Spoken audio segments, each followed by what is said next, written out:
ఈరోజు దేవుని వాగ్దానము. జనులు గుంపు కూడును వారు నా వలన కూడరు, నీకు విరోధంగా గుంపు కూడువారు నీ పక్షపు వారగుదురు.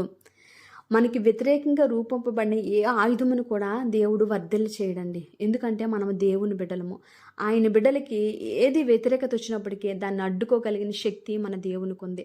మన శత్రువులందరంట కలిసి మన మీద తిరుగుబాటు చేయాలనుకుంటారు, కానీ దేవుడు అది జరగనివ్వడండి. ఎందుకంటే ఆయన బిడ్డలం మనము.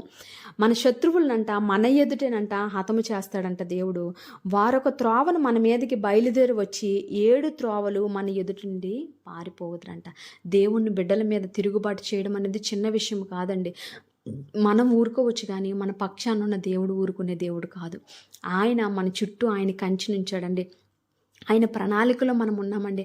మనకి వ్యతిరేకంగా ఏది జరిగినప్పటికీ దాని నుండి విడిపించగలిగిన శక్తి గల దేవుడు మన దేవుడు. అందుకే మన పక్షాన మన దేవుడు ఉన్నాడు. యుద్ధము యెహోవా చేస్తున్నాడు.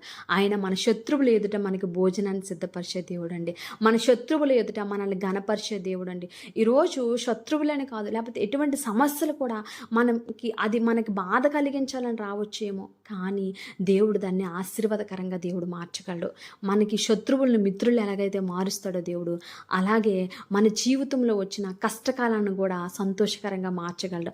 మన జీవితంలో వచ్చిన శ్రమలను కూడా దేవుడు ఆశీర్వాదకరంగా మార్చగలడు. అటువంటి ఆశీర్వాదాలు దేవుడు మనందరి జీవితంలో కలుగు చేయాలని దేవుడు కొద్ది మాటలు దీవించి ఆశీర్వదించిన గాక. ఆమేన్, ఆమేన్.